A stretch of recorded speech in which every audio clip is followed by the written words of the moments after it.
Hello, Gophers fans. Welcome to the Inside the Gophers Nation podcast, your go-to source for everything Minnesota athletics. My name is Don't Count Curley, publisher and editor at Gophers Nation. And on this podcast, we will be planning on bringing you the latest news, analysis, and insights on everything Minnesota Golden Gophers athletics, especially Minnesota football and men's basketball. Each episode will dive into the biggest storylines surrounding Minnesota football, basketball, recruiting, and everything in between. We'll break down key games, discuss the top players to watch, and keep you up to date with the latest buzz on the field and on the recruiting trail. So whether you're a diehard Minnesota fan or just looking to stay informed about the Golden Gophers, you're in the right place. Let's get this started with today's episode of Inside Gophers Nation. We're going to be talking about Minnesota's string of transfers on the men's basketball side of things, and who is left on this roster for the next coaching staff to take over. All right, since the end of the Gophers season last week in the Big Ten tournament, Minnesota has now had 3 players enter their transfer portal. Forward Kadyn Betts, forward Frank Mitchell, who was the most recent entry, and guard Tyler Cochran. I wouldn't say any of these entries are necessarily a surprise for the Golden Gophers, but the trio of transfer portal entries does leave the program with just 6 scholarship players on the 2025-2026 roster as it sits today.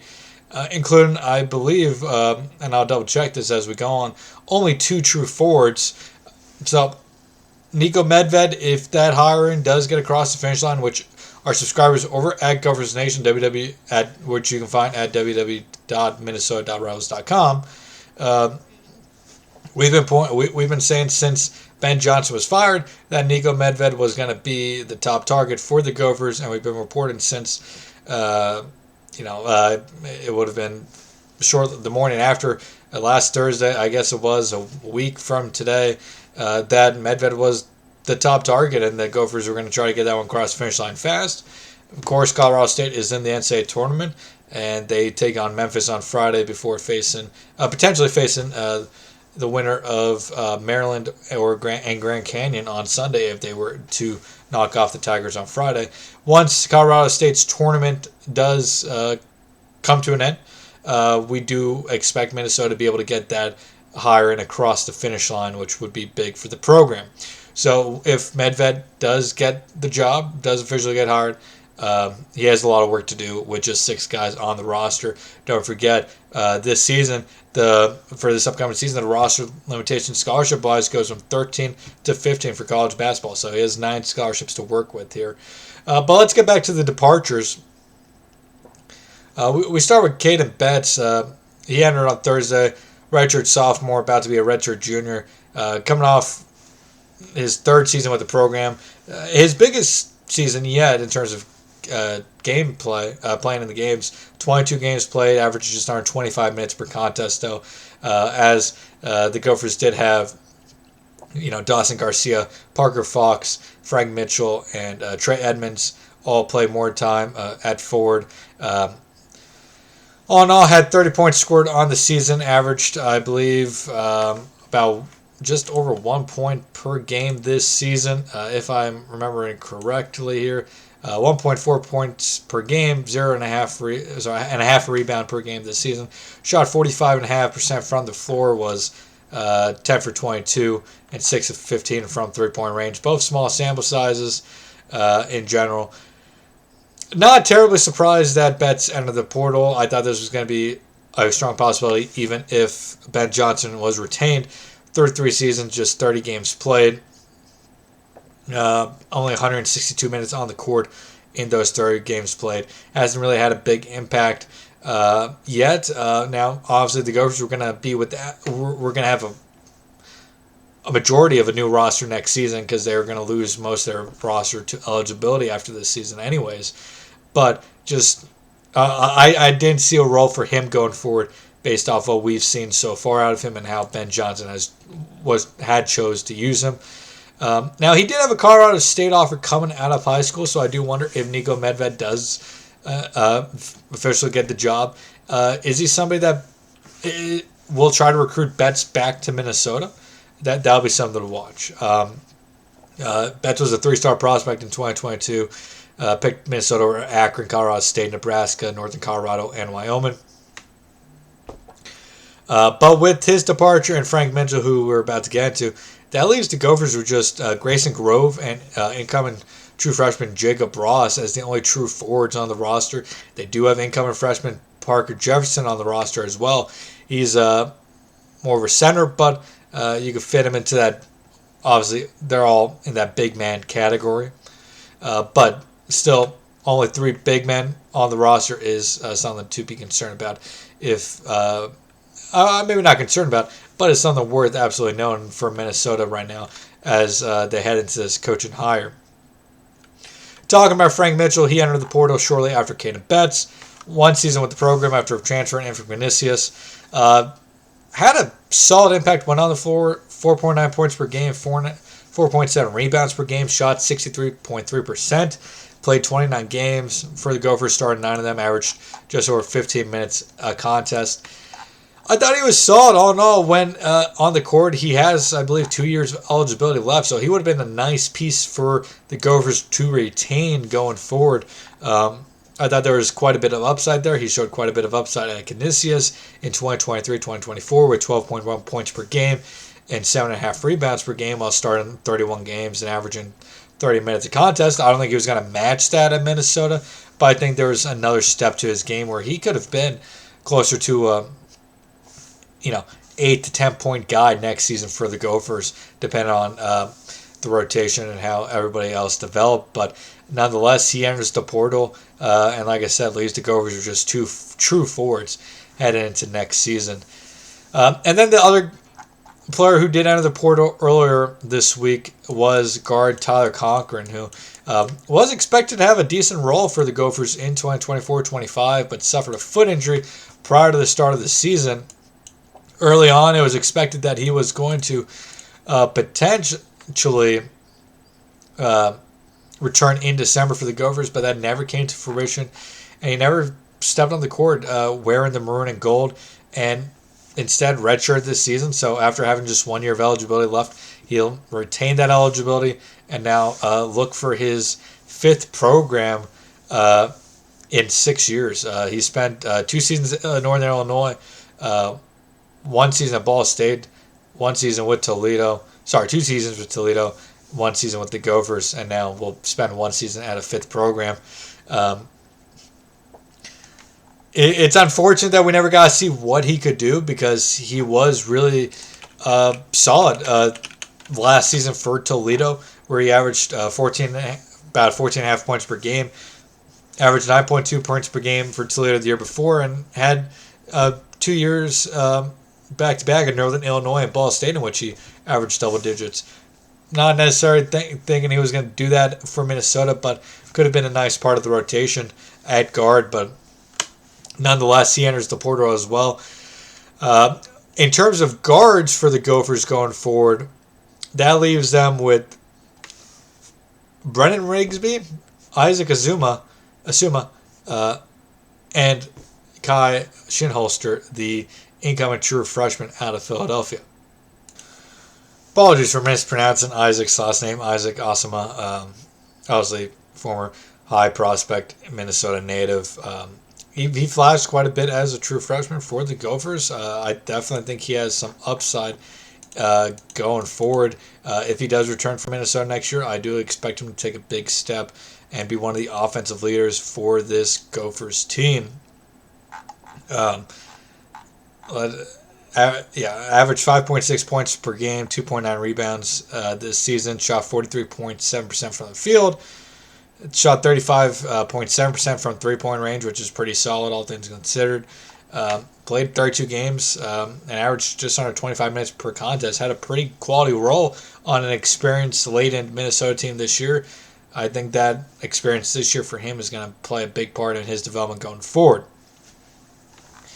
Now, Brennan Rigsby is a little bit of a curious case. He had played a JUCO year prior in his college career at Northwest Florida State College. And based off a recent college NCAA ruling back in December, athletes who had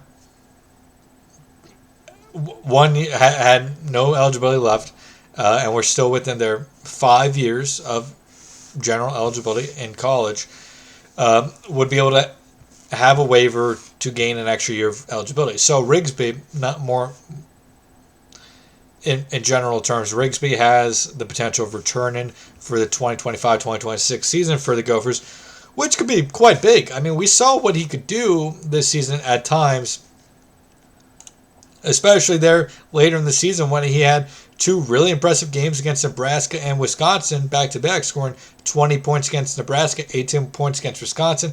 He also had double-digit efforts earlier in the year against Yale, Cleveland State, Wake Forest, and Penn State. At times, he was a really big spark plug for that Minnesota offense, and I think he would be a really nice piece for the Gophers to return for next season if he chooses to do so, and if he chooses to do so with the Golden Gophers. But right now, we'll have him penciled into that roster spot. Not going to write that one in stone, but definitely something to watch going forward. And until told otherwise, we'll have him as part of the roster. Beyond that, redshirt freshman Grayson Grove is the only other returning player, I should say, come back from this past season. The Alexandria native did not appear in any games for the Gophers this season. So really hard to gauge what type of role he's going to have going forward with the Gophers, especially with the new coaching staff coming in. Plus, where is he in his development? Now, notably, Nico Medved and Colorado State did offer Grove coming out of high school there in Alexandria. So that previous relationship may be enough to keep Grove around the Minnesota Golden Gophers program if, again, the coaching hire gets across the finish line, which we expect it to do. Finally, you had the trio of incoming freshmen, Kai Shinholster, who we just mentioned, Jacob Ross, and Parker Jefferson. Parker Jefferson, four-star prospect, top 150 prospect here on Rivals. Shinholster and Ross were pretty highly rated themselves. Really, it's a wait-and-see process with them. I imagine that for them, they're going to wait and see for the coaching hire. They're going to have discussions with the new coaching staff and go from there about if they want to remain Golden Gophers going forward, or if they'd rather ask for their release and reopen their recruitments to find new programs. I like this trio of prospects for Minnesota. I think they have quite a bit of potential of being impact players going forward in a year or two, but this is obviously a major change of what they originally committed to vision-wise for Minnesota. They committed to Ben Johnson. They committed to that version of the Minnesota Golden Gophers program. We do not know what the incumbent staff is going to think of this trio. I don't believe any of them held offers from Colorado State, so that'll be just something to monitor as we go forward in this coaching cycle and as the transfer portal really begins to heat up with it officially opening on Monday.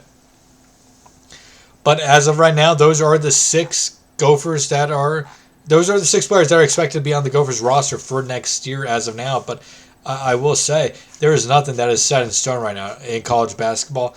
Coaching hires, players staying with the program. Every year it's a fresh slate, in my opinion. That includes your roster, because you have to, as you go into the transfer portal to try to bring players in, you have to just retain your players just as much. So it's going to be very interesting to see how this roster continues to shape up heading into the remainder of the offseason. Obviously, the Gophers just got it underway last week. You look at the three tournaments, there's about 80-something teams out there, 80, 90 teams out there that are still, playing this season. So a long time left, I should say, in this process. Long ways to go before we really get a good feel of what this Minnesota roster is going to look like in 2025, 2026. But just want to go over those six players that are returning based off everything that has transpired so far this very quick, very early offseason, I should say. Additionally, Minnesota football gets spring practices underway this week. PJ Fleck, Greg Harbaugh, and Danny Collins met with the media on Thursday to preview spring practice, as well did a handful of players.